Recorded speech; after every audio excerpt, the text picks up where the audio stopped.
It's 2024, and to start off the new year, I was invited to commentate a Puyo tournament, 24 Kickoff. But little did I know that this would end up being the most stacked international tournament in Puyo's history. 48 competitors, 12 countries all across the world, and featuring a bunch of the best Puyo Puyo players from those regions. Heck, even Japan is taking part in this event. Eyes from all over the world were on this one event, waiting in anticipation to see how players from all across the world would stack up with some of Japan's finest. So how did it go? Well, here's how it went.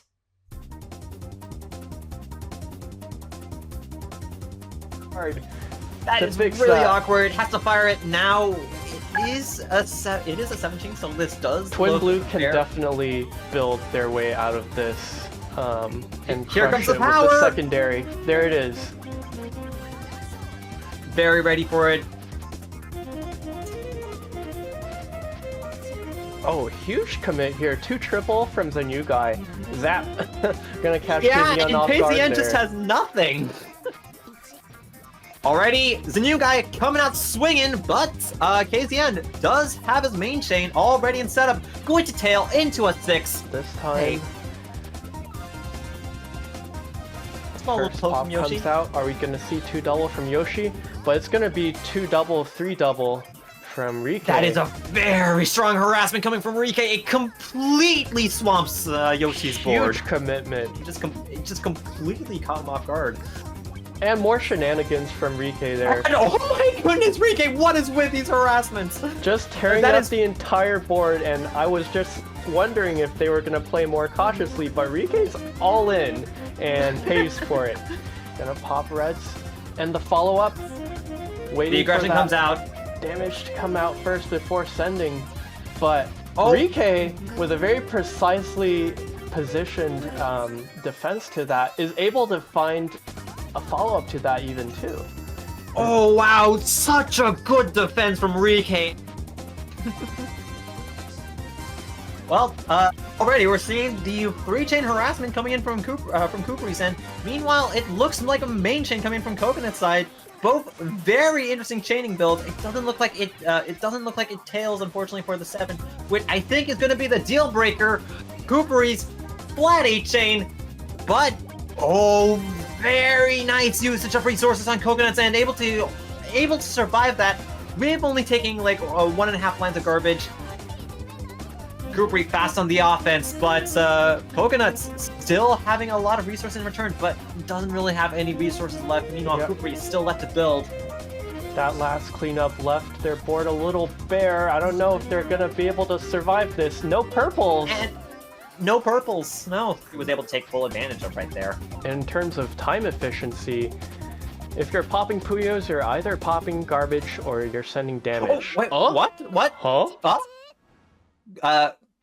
That Coopery just tops himself out for the set point win for Coconut. All right. I think we're gonna see, a harassment commitment. Already, we're seeing a 5-chain going from the new guy. Pulling Meanwhile, out main from Senred. is it too much from the new guy? That Looking is for reds a to yellows. beautiful tail. It might work. Oh! Oh no, just doesn't get the yellows out in time. Now, Ooh, are they going to commit? Oh, okay, they're just gonna set it off. it's looking like a 4-chain harass. Oh no, never mind. That's full. No, Well, wait, then no. the yellows are not there, so they- we can just call that an 8-chain harassment at this point because Exactly. well, that very much catches the villain.r off guard in the same way how like a normal 3-chain harassment, but casual 8-chain harassment. oh yeah, And, very flat, but that also makes it susceptible to damage. so, Oh, we're just gonna set it and I off. think because of that, we're just setting it off right there and now. Lost the blue link on their tails somewhere in that process, but still a meaty 12 chain. And what is Nessay's response? Going to This is a go. lot, actually. A lot of power on that last link there. I think that tail goes on fully as well. Okay, it's the 13. It's a 13, but hold on. While that chain was going off, villain was building. Woo! Doesn't What a rally. Yeah, what a rally. Tail doesn't resolve completely, but wow. Whatever calls for it, you know? Yeah, this is scary. This is not the full chain from Akliv. The purples aren't there. The thing is that does Nesse have enough to get full chain out? Oh yeah, that's certainly okay, wow! I did not expect that to fully work. Oh my. And the tail result in the end is going to be a 13 if you count it. And Akliv, I don't see a way to trigger it. Ooh, that might be a bit much. Oh, we're seeing a very strong 4 chain. Okay, we're back to neutral. We are back to neutral. Ooh, that was scary. just shrugs that 3 garbage off as it's actually nothing. Okay, we're gonna do a nice thorn. Get rid of the garbage there. The 3 chain poke. But I don't see any resources from Akliv. That is huge from Akliv. Does Nesse have the stubble? Anything? No! Akliv is the one to take it!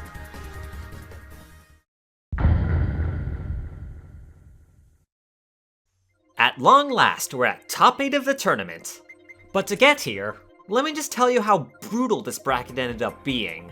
WizKid was the best in the UK, Yoshi 100, the best in Australia, Void from Brazil, KZN, Germany, Hiku and Angel of Diamond, some of the strongest players from France, all of these incredible players, and none of them made it into top 8.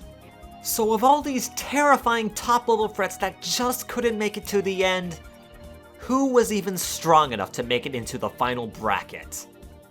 In winners semifinals, we have Senred, one of the best players from Korea and the god of the Puyo vs Tetris matchup, seemingly able to make flexible chains no matter how impossible the situation seems.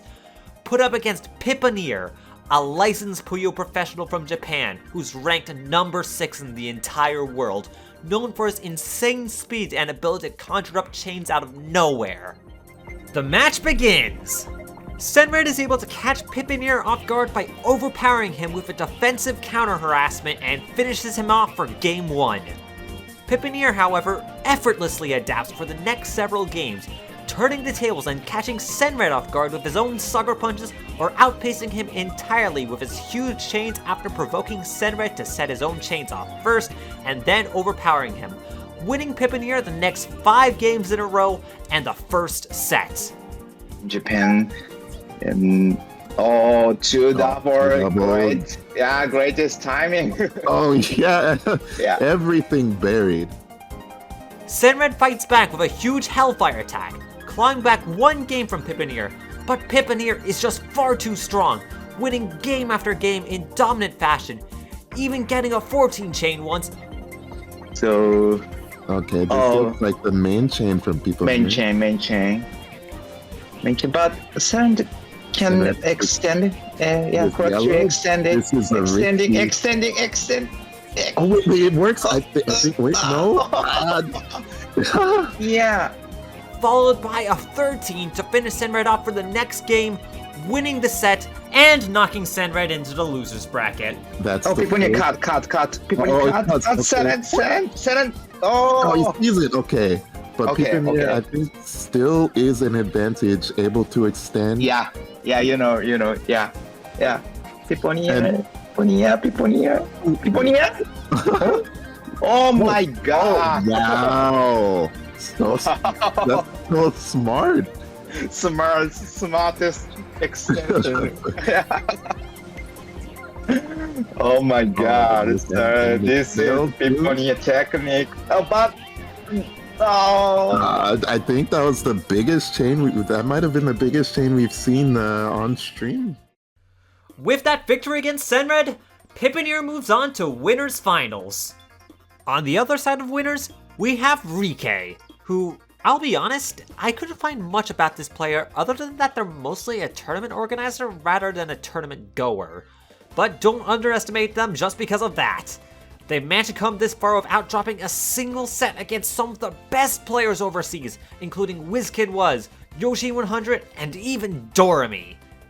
But their opponent is villain.r, another hidden boss in the Puyo scene. A contender for the title of the best Puyo player in Korea, and possibly one of the best overseas despite the lack of fanfare. They've resurged from a long hiatus from Puyo to compete with the best in the world to prove themselves, and has been extremely dominant so far in the tournament. The set starts off strong for both players, but ultimately, the first set is decided through a flurry of harassments followed by an all-clear finisher from Rike. But villain.r bites back, winning game after game, even at one point despite all odds, overpowering Rike's follow-ups with a chain built at the very top of the board with one last desperate attack that pays off. He carries that momentum onto the final set, continuing to overpower Rike's chains consistently with his efficiency until the final set is over 5-1 in villain.r's favor, putting him against Pippanir and sending Rike to losers. Over on the losers side of the bracket is Akliv, who has been by far the most dominant Puyo Puyo player outside of Japan, and is often considered to be the best player overseas with his outstanding consistency. There is rarely a single flaw in his gameplay, as he does everything so well in Puyo. But his opponent, Norosuke from Japan, is more than a match for him, suddenly showing up in 2022 as a top-level threat out of nowhere, and since that time, he's been ranked number 4 in the entire world. The match between them would be fierce. Whenever one of them would attack, it would be met with a stronger response until either player ran out of moves. But Akliv's consistency would shine through, eventually outpacing Norosuke until he only needed one more game to win the first set. Norosuke would however fight back, simply overpowering anything Akliv would have to throw at him and catching him off guard until all of a sudden, Akliv's overwhelming lead would turn into a set point scenario for both players. Akliv, now desperate to get that final point to close it out, makes a strong committal harassment. Norosuke tries to counter it, but it's not enough. Akliv follows through and takes the first set. Set 2 would be very different though. Norosuke would fight Akliv's consistency with raw power, overpowering anything Akliv would throw at him, very quickly getting to set point. Akliv tries to adapt by timing his attacks to catch Norosuke off guard, and it works! However, in the next game, Norosuke's 5-chain harassment catches Akliv at a bad time, and Akliv has no response, tying the set count. The final set begins. Akliv gets a good harassment off, but Norosuke is still able to catch him off guard while playing at the very top. And not just that, but for the entire rest of the set, it would seem that anytime Akliv had an advantage over Norosuke, his attacks would just be met with a stronger response until again, it was match point for the set. And in order for Akliv to take it, he'd have to win 5 games in a row against one of the best Puyo players in the entire world. Akliv tries to poke with a 4-chain, but Norosuke pulls out the huge Milfoy. Akliv is ready to respond though, setting his main chain, and it counters, but with an incredibly fast build, Norosuke responds with a 6-chain and is once again able to overpower Akliv, winning Norosuke the set. And with that, Akliv, possibly the tournament's best chance of preventing Japan to win it all, has been eliminated. How could such a strong player like Norosuke even end up in the losers bracket in the first place? Who was the one to put him in there? Well, the answer is the last line of defense from France, Doremi, who I believe requires no introduction. He came out of retirement as a Puyo player to compete in this one event, far exceeding expectations with an absolutely incredible run, making it into top 8. But his opponent is fully capable of ending that bracket run here and now. The best Puyo player in America, DDR Dan. DDR Dan has had a terribly difficult bracket run, but managed to still stay in the game despite all odds, putting Akliv into the losers bracket, taking a set off of Pippanir, and defeating Void, yet another contender for being the best outside of Japan, to make it into the final phase of the tournament. Round 1 would start off with a few back and forths, but in the end, Dormy would overpower DDR Dan with a counter harassment and sealing the deal with his main chain. However, over the course of the set, DDR Dan would admittedly get very unlucky, being unable to get to his chain from either splitting his colors or just not getting the colors that he needs. He would then fully commit his game plan to strong early game rushes, but Dormy is easily able to counter just with his main chain, and sweeping the set as a result. DDR Dan would adjust for the next set though, being able to make some very strong responses, and the two are able to trade games back and forth until both players are at 4 points each. The last game, DDR Dan is able to overpower Dormy, but it doesn't finish him off. Dormy keeps fighting back, preventing Dan from finding the kill switch, but eventually, Dan is able to get a 5 chain off, and Dormy has little resources left and evens up the set count. Final set! DDR Dan, through a series of unfortunate gambles, loses to Dormy in the early game, but he is able to adjust midway through it, and they start trading games yet again, right until Dormy is at match point.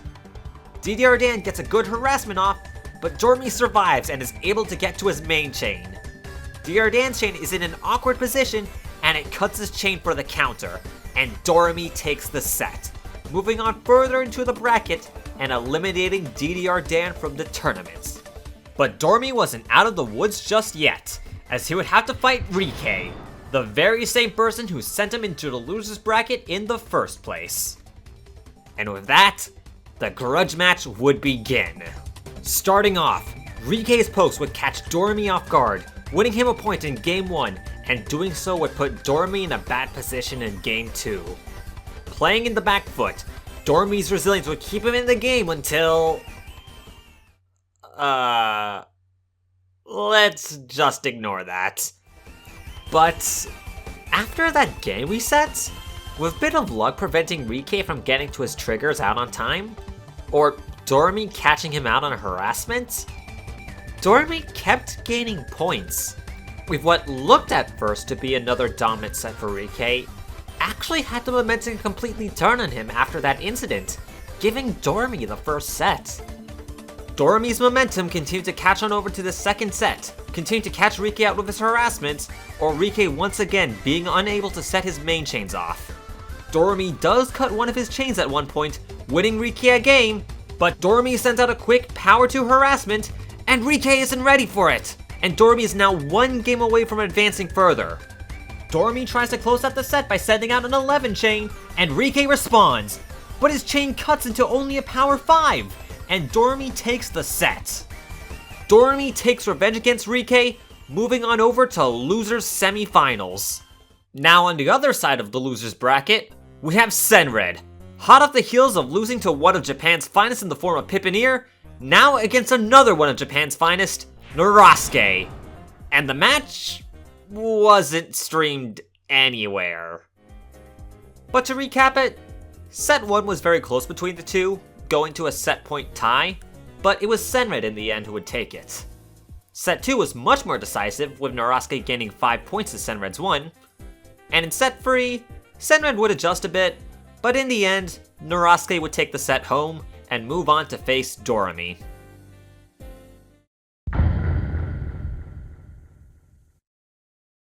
Back on the winner's side, we have two unstoppable forces, Pipinir and villain.r.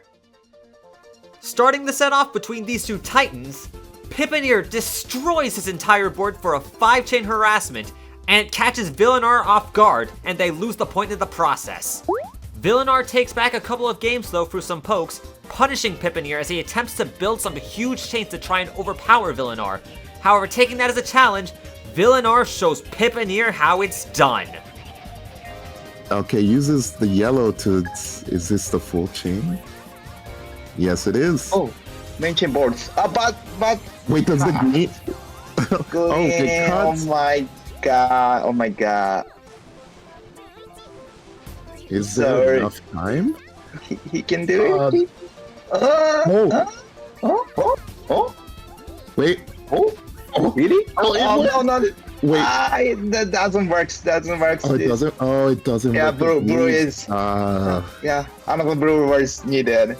The two play very aggressively, taking games from each other after successfully poking the other, until villain.r reached set point, when Pippin.r pulls out the wildest tail I have ever seen in Puyo. Oh, that's scary. Oh. Okay. Oh my Wait, god. did villain calculate this? No, but Pippin.r's tail is all connected. Yeah, I don't think villain calculated. It was a little. Oh, that's a lot of yellow. Yeah. Next point, villain.r scores what is seemingly a critical hit on Pippin.r's board, but this doesn't slow him down, managing to counter villain.r's barrage of attacks until he's able to send out his impressive 11 main chain, which takes them both to set point. Okay. This is really okay. Okay. Pippin.r use that, and then Villain. yeah. This is a little. Blue. Oh. The alternate, but that's a crown. I don't know if this is enough. Yeah, he should have drawn blue. So the alternate chain doesn't work. Yeah, it's not enough. Villain.r notices the briefest of opportunities where Pippin.r blocked off his chain, firing off a quick sucker punch to win the first set. To double from Good. Oh, good timing. Wow. The second is the usual back and forth between these two, with very strong pokes and responses, up until villain.r reaches match point and is up 4-3. Pippin.r, however, needing to win 2 games in a row, makes a quick 6-chain counter harassment, taking him to set point, keeping him in the game. A quick poke is able to swamp villain.r's board, and Pippin.r sets off main. Villain.r tries to extend with the limited space and the resource they have, but is unable to find a way out. The sets are now tied, and on to the final one. Villain.r, playing extremely efficiently, is able to rush some points from Pippin.r, but he hits back with a small 2-chain poke and seizes the game with a follow-up. He then proceeds to continually catch villain.r off guard with large chains and powerful pokes. It is now match point for Pippin.r. The two trade blows back and forth until Pippin.r's board got overwhelmed with garbage, but somehow, in some way, Pippin.r found a way out, creating an 8-chain. Villain.r was given ample time to respond, denying the match point from him. The next game, though, all it took was a simple 1, 2, 3, and villain.r is out of there and on to losers, with Pippin.r sitting proudly in the winner's side of Grand Finals. Now being knocked into the losers bracket, villain.r now has to wait and see who will fight them. And that would be the result of another grudge match. Dormy would meet up with Norasuke again after knocking him into the losers bracket all the way back in winners round 3. And this would be Norasuke's chance for some sweet revenge. The round begins! Dormy scores a quick harass to take game 1 very decisively, but then something interesting happens. Dormy continues to play very aggressively, but for every attack he threw out, Norasuke would have a stronger defense in response. No matter what Dormy did, Norasuke was ready for it, and they just kept taking game after game. Set point. Dormy gets a mostly successful harassment off, but Norasuke is able to quickly dig and doesn't even need to reach her main chain, taking Dormy out with a quick poke from the top, winning the first set. Dormy starts the next set by going for a greedy 4-chain all-clear. But again, Norasuke's responses are just too much. Another all-clear, and this time Dormy finally scores another point by being fast on the offense. Dormy would start trading games with Norasuke for the next few games, but then Norasuke pulls out a 14-chain out on Dormy, and all of a sudden, Dormy is 1 game from being eliminated from the tournament. Dormy sends a 12-chain off, and luckily, Norasuke finally doesn't have an appropriate response with only an 11. The next game is a dreaded all-clear start though. Both players not wanting to deal with the all-clear pop it instantly. But in Dormy's case, the all-clear bonus was the least of his concerns, as Norasuke, with a quick power 2-chain, does equivalent damage to another all-clear bonus, catching Dormy off guard and getting revenge by eliminating him from the tournament. Norasuke would now face villain.r, the last remaining Puyo player from overseas, to have one last shot at fighting Pipinir in Grand Finals, and the loser between the two would take the bronze medal in this entire event. The two would catch each other out with small yet powerful harassments, back to back. Norosuke makes a small adaptation and counters villain.r's harass, overpowering them and pulling ahead in points. One large main chain later, and it is set point for Norosuke. The two start scrapping, constantly trading harassments and counter harassments, but never quite sending their main chain. Until Norosuke sends a 4, forcing villain.r to burn the rest of their resources for one last desperate attempt to top Norosuke out. But Norosuke, just in the nick of time, gets the blues they need for their trigger, and is enough to overpower villain.r, winning Norosuke the first set. Next set, Norosuke once again seemingly has a response for everything villain.r can throw at them, forcing their main chain out and retaliating with overwhelming force. Villain.r gets a bit trickier though by cleaning up some garbage while converting into a strong main chain, with Norosuke misjudging the chain length. But Norosuke has a trick of their own up their sleeve. For villain to be able to do these little tricks. Yeah. Oh, this is Norosuke's. Yeah, this is Norosuke's trick. So Yeah. looks like they're more small chain, about 15. We're back to the small chain game though, as villain.r times a small chain perfectly, and the game afterwards launches a strong harassment which Norosuke has no response for either of them, putting villain.r at their set point. Unfortunately for Norosuke, they weren't able to set their chain off, not getting the colors that they needed. Both players, now in potentially their tournament set, start scrapping at each other. Norosuke takes a hit, but is able to fight it back until they are both in prime position yet again. The two start firing harassments at each other, and eventually resulting in... Yeah, you know what? Why don't I just shut up and just show you? Oh, Oh, great cleanup. yeah. But that might be too big. But That's six chain. Oh, no. Oh my god. Oh Oh my my god. Oh my god. goodness. 6 chain. But Norosuke responded. Oh, but the by cut. full double. Just the 4. Just the 4. Four. And now the rest of the tail is coming down. Oh my Oh, God. Norosuke spending everything to Yeah. hang on.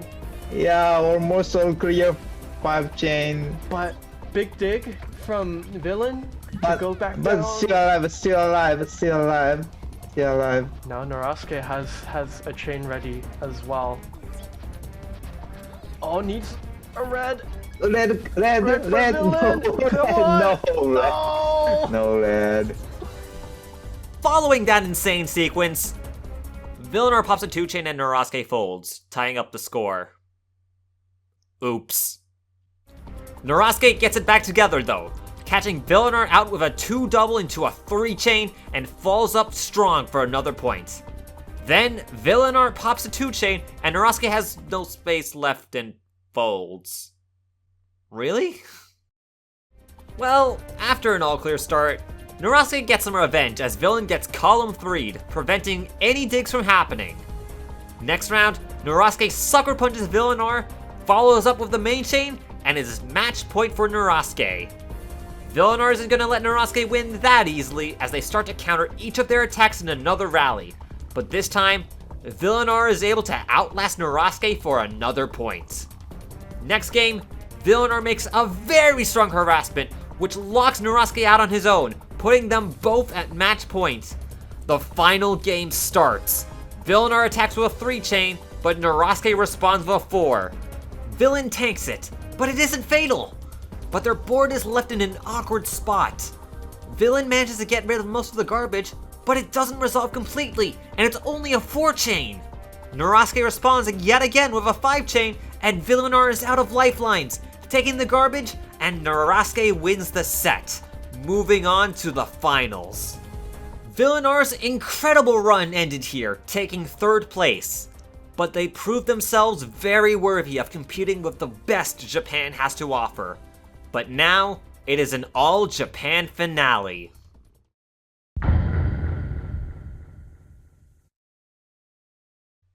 after defeating some of the best players all across the world, in the end, it all came down to a showdown between the two professionals from where Puyo Puyo first began. Over in the winner's corner, a legend in the sport, having a near decade's worth of achievements in professional Puyo Puyo.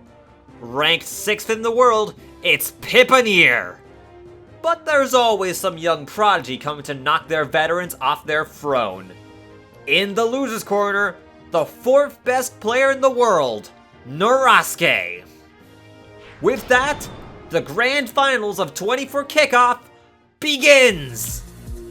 Norasuke immediately fires a crisp 14 chain all clear, and Pippanir responds with a 13. It's just barely not enough to counter, and Norasuke takes the first game. Pippanir plays aggressively and uses his flexible chaining build to launch a couple of Hellfires as Norasuke has no response.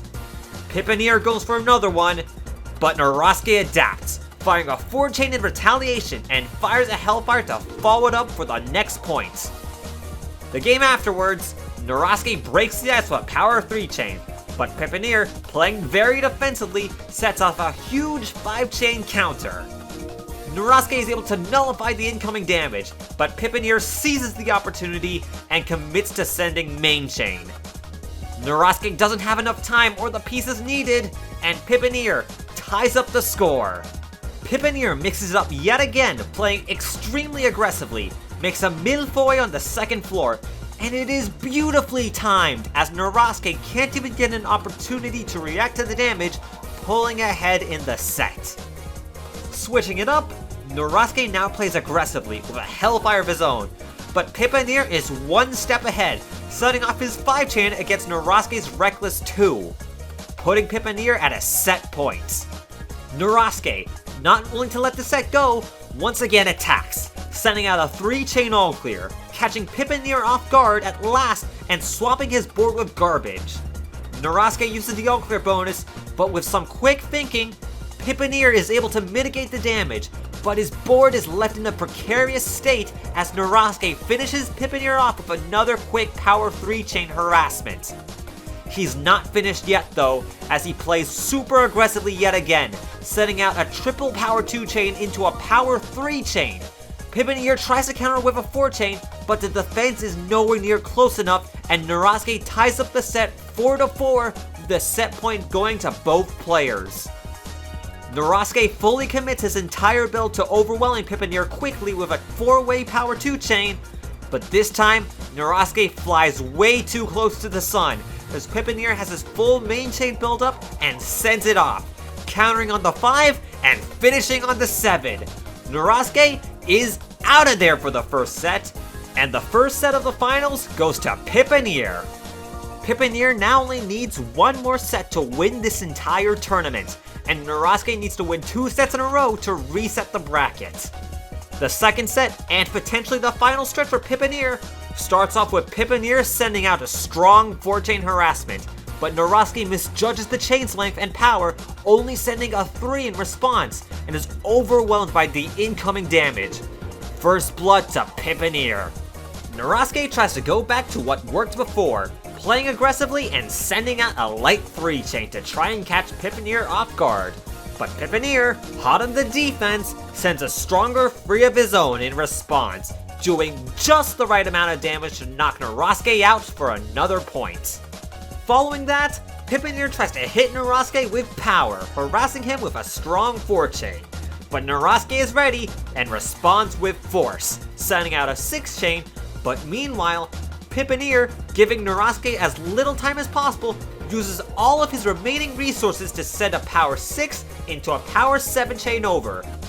Norasuke is able to respond with a 6-chain in tow, but it isn't enough, and Pippanir steals yet another game point. Now that victory's in sight, Pippanir sends off a huge Hellfire, but Norasuke on the defense manages to perfectly counter it with an equally powerful 3-chain. Pippanir follows through immediately and sends yet another Hellfire, which Norasuke has to tank, sending him to the very top of the board. But he's still in the game with access to his main chain, and he gets to it! But it's only a 6-chain! But Pippanir, having burnt most of his resources, responds with only a 5-chain, nullifying most of the garbage, but Narasuke now has all the momentum and a strong power 2 into a 3 with a 6-chain follow-up finally gets Narasuke a point on the board. Shaking things up, Pippineer fully commits to building a main chain as quickly as possible and setting up a strong 12-chain, but that just gives Narasuke all the time in the world to build a stronger counter. However, the chain that he's able to send is only a power 10. Pippineer is now only 1 point away from taking the entire tournament. Pippineer tries to win off another quadruple Hellfire, but Narasuke is able to counter with a 6-chain, forcing Pippineer into main. Narasuke extends and tries to counter it, but then something devastating happens. He gets far too many blues, which will force him to cut his chain. He sends it off anyway, and it cuts into a power 6-chain, neutralizing most of the garbage and keeps him in the game. But he's now out of options and being forced to send off the rest of his main chain. But lucky for him, Pippineer isn't ready, and Narasuke claws back yet another game. Pippineer plays recklessly in the next game, converting his chain into a 3-chain harassment, but it's poorly timed, and Narasuke counters with a 7. Meanwhile, Pippineer's resources only allow him to make a 4-chain response. Another game goes to Narasuke, and suddenly it looks like he may still have a chance for a comeback. The two start poking at each other with small harassments, perfectly countering each other. But then Narasuke sends a powerful 2 double into a 3-chain, forcing Pippineer to respond with a stronger 4, which forces Narasuke to send their power free, forcing Pippineer to once again send their main chain off. The chain is much longer than expected, tailing into an 8-chain. But Narasuke has enough time to respond, setting a stronger 8 of their own, while Pippineer is out of resources. However, Pippineer, in the time that it took for that 8-chain to resolve, was able to miraculously build a 5-chain, sending all that damage over to Narasuke. But he isn't out of this just yet either, as he makes a devil's counter, and he just needs a little bit of time to dig right down to the bottom. Pippineer starts building up for his final attack, but Narasuke is still fighting, harassing him from the very top, and blocks off Pippineer's board with a thorn. Pippineer, however, gets just the right amount of blues he needs to get back to his trigger, and he sets it off. It's a 6, power 7, into the 8. Narasuke sets off his chain from the very top, but disaster strikes. He's missing a yellow on column 5. The garbage is too overwhelming. Narasuke takes the damage, and with that, it's game, set, and match. After defeating several of the best Puyo Puyo players all across the globe, Pippineer is the champion of 24 Kickoff, the largest international Puyo event in history. So, what did he win for all of that? Well, the answer is nothing. You heard that right. No prize money, no trophy, just nothing. And honestly, I find that kinda awesome. These players all came together with no incentive other than the spirit of competition or just for fun. Some even came out of retirement just for this one event, like Dorami. As a result of all of this, so many other players have been reinvigorated and inspired just to play some more Puyo. Maybe I'm being just a little optimistic here, but with this tournament and a few potential upcoming games, 2024 is looking like a pretty good year for Puyo Puyo. And on that note, thank you so much for watching, and if you're interested, please do check out the archives of this tournament. My video was only just a briefish summary of this event, and I skipped a lot over, so I'll leave them in the description below. And hey, Evan commentate part of the English stream. With all that said, hope you all have a nice rest of your day, and I'll see you all in the next one. So, see ya guys!